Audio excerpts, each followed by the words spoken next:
Hey, this is Jason from thelawofassumption.org, and in today's video, we're going to talk about a concept that is so fundamental to creating what you want to get in your life. We're going to talk to Genevieve Behrend, Wallace Wattles, and of course, Neville Goddard as we go through this presentation on willpower.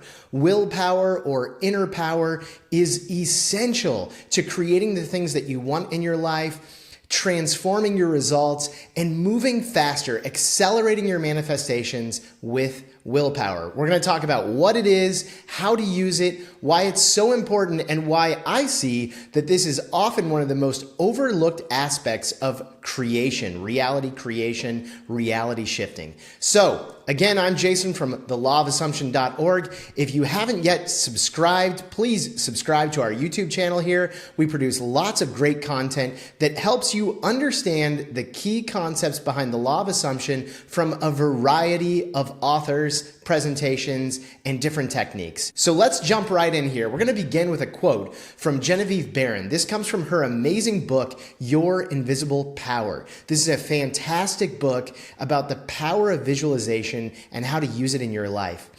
Genevieve says, try projecting your picture in a magic lantern with a light that is constantly shifting from one side to the other, and you will have the effect of an uncertain will. It is as necessary that you should always stand back of your picture with a strong, steady will, as it is to have a strong, steady light back of a picture slide. So, in this analogy, we're comparing your inner will to the light of a magic lantern. You can also imagine a projector. You are the projector. Your will, your inner power, your inner strength is the projecting energy, and your manifestation, your visualization, your mental images are the very things that you want to project onto the screen of space. So I find this to be a very, very effective analogy for thinking about how this process works. If you've ever had an experience where you're trying to create something, you're trying to bring something about in your life, and you end up getting it, but it shows up kind of funky. It shows up with some weird elements around it that you weren't expecting, you weren't planning for. This is exactly what Genevieve Behrend is talking about. If you have an uncertain will, if you are shaky within yourself, then the results you get will reflect that. Genevieve Behrend also goes on in Your Invisible Power to talk about the nature of this, what Thomas Troward calls the undifferentiated substance, and the fact that this substance is so sensitive to your inner movements, your inner thoughts, that it's always responding to what you're doing within yourself. I find this a really powerful way of thinking about willpower and the mechanism behind all this. So this willpower mechanism is that very steady light of your magic lantern. It's your power within that holds your mental images steady. You are the power. You are the one that is responsible for holding these pictures steady, creating them, and sticking to them. Often when we're going about a manifestation practice, when we're creating mental images, there's a tendency often to switch the pictures up. You might feel like you're not getting what you want. Why isn't it showing up? And so you start to shift within yourself. Or things start happening around you in your outer reality that start to affect you and make you doubt your inner power. So with this discussion on willpower, this is exactly what we're trying to do, is harness this power, realize that it's there, realize that it's working, and put it to use for yourself. Let's go now to Wallace Wattles, the author of The Science of Getting Rich, another fantastic book, this one written in 1910. And Wallace Wattles tells us to think what you want to think is to think truth, regardless of appearances. So when you determine the things that you want to create and you stay focused on them in your visualizations, in your mental images, in your inner conversations, that is truth. You are thinking your truth, and that is the power of being a master image maker. This is so essential to the process of creating reality and bringing the things that you desire to you, making them happen, manifesting them, activating new timelines for yourself.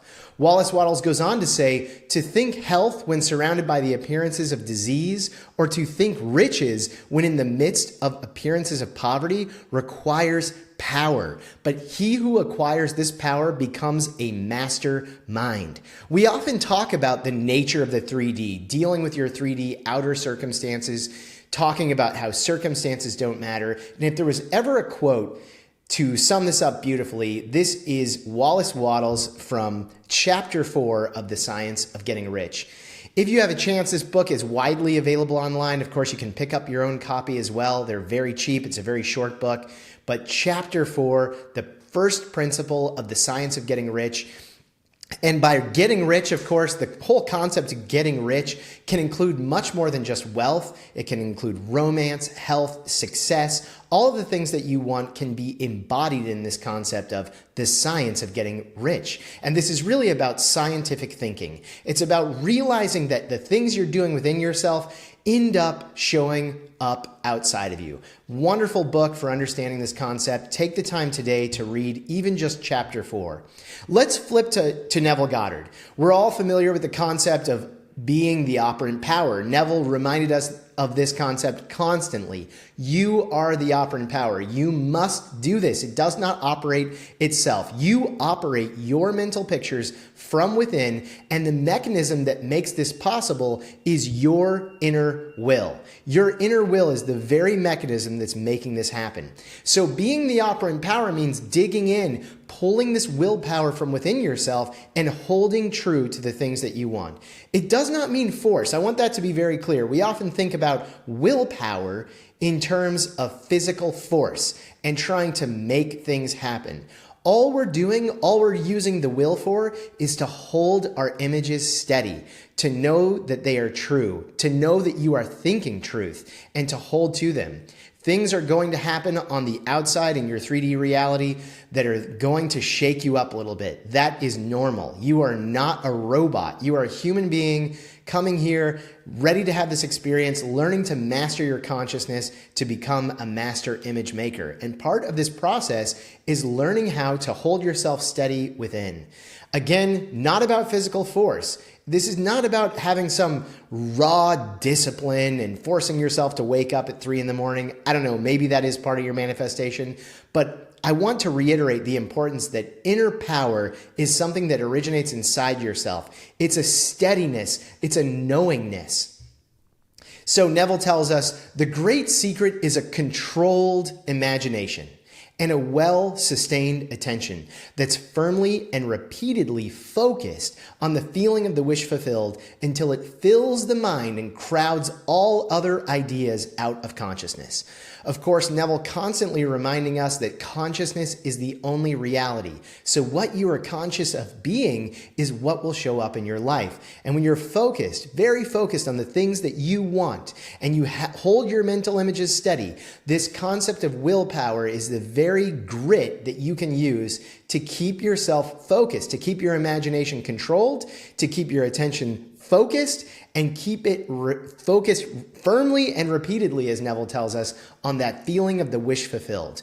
And we could really just sum this up as a feeling of gratitude, a state of gratitude, thanking this great universal mind that what you're asking for is already done and it's already on its way, and your job is simply to receive it, to be ready to receive it. I want to emphasize this really important concept. We've covered this in other videos. This is the idea that there is only one first cause, and that's you. Once you fully wrap your mind around this reality, at first it can be a little bit overwhelming. It can feel daunting that you are the first cause. Your imagination, your thought, your visualizations, your assumptions, these are the first causes. This outer world that you find yourself in, your 3D reality of outer circumstances, these are the secondary effects. What you do within yourself is the first cause. So the whole purpose of willpower is to hold your image steady, to know that you can do this from within, and that by doing so, this great power that's going to produce the circumstances for you, around you, through you, it's going to respond to you holding steady. It will also respond to you being unsteady and uncertain and questioning this process, wondering if it's going to work for you. Maybe I'm doing something wrong. I don't know if this is the right way of going about it. Am I crazy? All these kinds of thoughts, yes, they are very normal. Doubt and fear is very normal, but we should not normalize it. We should not persist in a state of doubt and fear. We should not allow our monkey mind to overwhelm our true spiritual reality, knowing that we can think truth. We can stay focused on truth. When you're thinking 40, 50, 60,000 thoughts in a day, you have to accept that some of those thoughts, some percentage of those thoughts will naturally be against what you want. You're here immersed in this simulation world. There's so many things happening around you. We have to accept that. But if you just constantly pull yourself back, know that you have this power within, as you continue this and practice this, you will get better. You will get stronger. I guarantee it. Neville says, because of your belief in external things, you think power into them by transferring the power that you are to the external thing. Realize you yourself are the power you have mistakenly given to outer conditions. Take your power back. That is essentially what Neville is saying here. Realize that all these secondary causes around you, emphasis on secondary. Yes, you live in the stream of secondary cause. Yes, there are things around you that are very real. However, we can always return back to that first cause within and take our power back and realize I am the creator. I am more powerful than what I have created in the past, and I'm going to go back within and create what I want to create. There is no shame and condemnation in creating things that you later realize you did not want to create, or that you later realize that you unintentionally or unconsciously created. This is what it means to step into the identity of being a conscious creator and the identity of being a master image maker. Let's talk about failure. You know, in one of the later chapters of The Power of Awareness, Neville Goddard talks about failure, and it's a really good chapter that essentially explains what I'm about to tell you in so many words, and I'll give you the very short and sweet version of it right now. Failure is insufficient will. Failure, anytime you have a failed manifestation or you're trying to create something, draw something to you, make something happen in your reality, it's simply a matter of your will being insufficient, nothing else. You are the cause. When you persist with your inner will, any failure or incomplete manifestation is a result of not holding your mental picture steady. When we hold our mental picture steady, when we choose to think truth, that is when we get the very best results. And again, this process requires persistence, or as Neville tells us, brazen impudence. It's so important to understand and fully embrace this concept of willpower and put it to work for you. Let's go back to Genevieve Behrend. Genevieve writes in Your Invisible Power, the only reason why your picture does not always materialize is because you have introduced something antagonistic to the fundamental principle.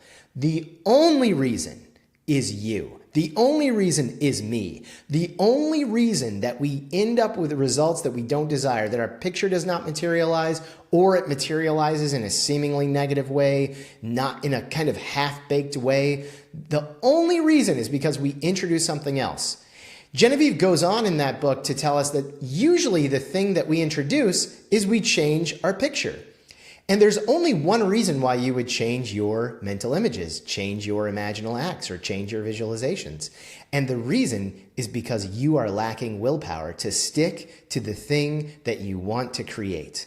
This is why I'm always advocating that when you're manifesting, when you're creating your life, you need to go to the end and create the ultimate picture for yourself and resonate from that place. Yes, you can experiment with manifesting things as you go along the path, but always keep your eye on the destination. This is just like a road trip. We're driving from San Diego, where I live, all the way to New York City, across the country. We know we're going to New York. We know that's our destination. We keep that destination in front of us. We face into it at all times, knowing where we're ultimately going. But along the way, we may decide to manifest this particular part of the trip, or, oh, wouldn't it be nice if we could have this kind of hotel along the way? There are all kinds of things that will happen to you along your journey, and it's a wonderful thing to continue to participate in this process and make a lifestyle. But I strongly encourage you to have this ultimate destination where you're going and keep that constantly at the top of mind. That will help you tremendously in developing your inner power and developing your ability to create and to manifest the things that you want. Activate your inner power. This is a really important note for me. This is something I want to share to you. This is my number one goal with this YouTube channel and with all the work that I do, is I want to impress this idea upon you that has transformed my life and transformed the way that I think about these materials. And that is that you should really begin to see yourself as the whole purpose of your life is that you are here in this 3D reality. You exist in this 3D realm to become a master image maker. Approach your life with this spirit of brazen impudence, with this spirit also of being slightly detached and knowing that, look, the whole purpose of my life is to master this skill, to develop this ability. And it's worth every moment of my day to be thinking about this, to be putting my inner will on this, to develop the techniques, to find the path that works for me. This is a very subjective process. Why it's so important for you to develop the methods that are going to work for you. Another reason that I'm constantly advocating turning away from forums and places like Reddit, where there's kind of a mass consciousness going on, and turning back within yourself, developing your own practice, realizing that this is, as Neville constantly tells us, you are the operant power. It does not operate itself. Neville Goddard, also very famous for telling his students, admonishing his students that truth students, I don't have the exact quote, but it's something like truth students are always constructing states of consciousness, but never occupying.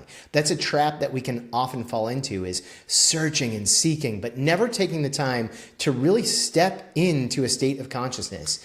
And the way that I recommend you do this, the method that has worked best for me, is to become a master image maker, to shift your self-concept into this place where you begin to realize the whole purpose of your life is to develop this ability.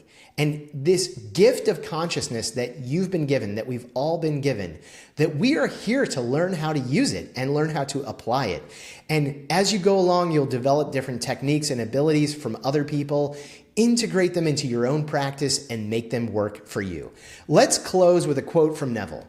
Neville says, "Each person is born with an infinite power against which no earthly force is of the slightest significance." I want to emphasize the word force here.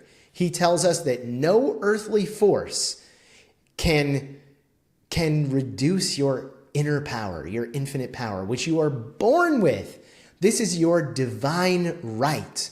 You are born with this infinite power, and there is no earthly force which is of the slightest significance against your infinite power. This is so key to realize that tapping into your inner power is always greater than any circumstances you might find yourself in. And if I can close on this video today with this one thought, if I can leave you with this one resounding feeling within yourself, it's that you can succeed. Anything that's possible to anyone is possible for you. And why is that? It's simply because you have this inner power. You are born with it, it is infinite, and there is no earthly force that is of the slightest significance. There is no earthly force, there is no external circumstance that can hold you back from being able to harness this power and get the results that you want in your life. Again, I'm Jason from thelawofassumption.org. Please take a moment right now, click that subscribe button, give us a like on this video, and come on over to thelawofassumption.org where we have lots of great free content to share with you, free ebooks, free newsletters for you to sign up for, wonderful content to help you develop your ability as a master image maker. Thanks for watching this video. I will talk to you soon.